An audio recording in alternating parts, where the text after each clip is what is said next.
ताज़ा घडामोडी पाहण्यासाठी आमच्या चॅनलला सबस्क्राईब करा, लाईक करा, शेअर करा आणि बेल आयकॉनला प्रेस करा. A7 न्यूजमध्ये आपले स्वागत. 2.5 लाख बालकांना आज दिला जाणार पोलिओ डोस.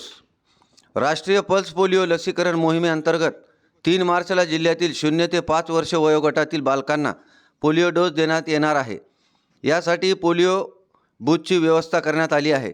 पालकांनी 3 मार्च रविवार रोजी नजीकच्या पोलिओ बूथवर जाऊन पोलिओचा डोस देण्याचे प्रशासनाचे आव्हान आहे. जिल्ह्यात 2,51,369 पात्र विद्यार्थ्यांना पोलिओ डोस दिला जाणार आहे.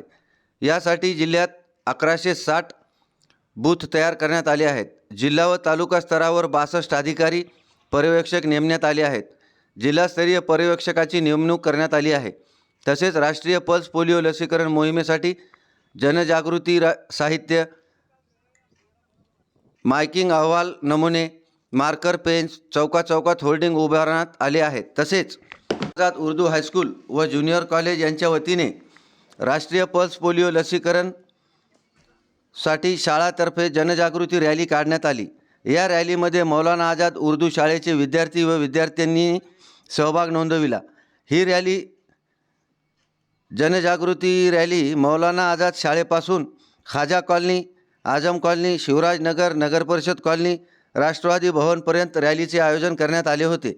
रॅलीचे आयोजन शाळेचे मुख्याध्यापक रुकनुद्दीन सर यांच्या मार्गदर्शनाखाली Javed sir, Atiq sir, Zuber sir, Abed sir, Shesharao Chatse यांनी प्रयत्न राष्ट्रीय पोलिओ पल्स पोलियो लसीकरण मुहिम 2024 के ज़िम्मन में हुकूमत की जानिब से 3 मार्च को बरोज़े इतवार को लसीकरण मुहिम रखी गई है.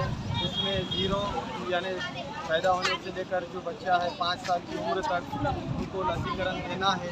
इस ज़िम्मन में Maulana Azad Urdu high school, primary school, junior college की जानिब से रैली निकाली गई और इस रैली में तमाम जो है तो प्राइमरी स्कूल, मौलाना आज़ाद उर्दू प्राइमरी स्कूल, हाई स्कूल, जूनियर कॉलेज के असातिज़ा और तमाम हजरात ने और तमाम तलबा ने, बच्चों ने हिस्सा लिया.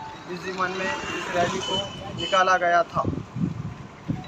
इस रैली में शामिल होने वाले शिक्षक थे टीचर्स जनाब जावेद सर, जनाब आतिक सर, जनाब जुबेर सर और जूनियर कॉलेज के आबेद सर और हमारे नॉन टीचिंग में शेषराव अर्जुन राव चाट से इन तमाम हजरात ने हिस्सा लिया, शामिल हुई.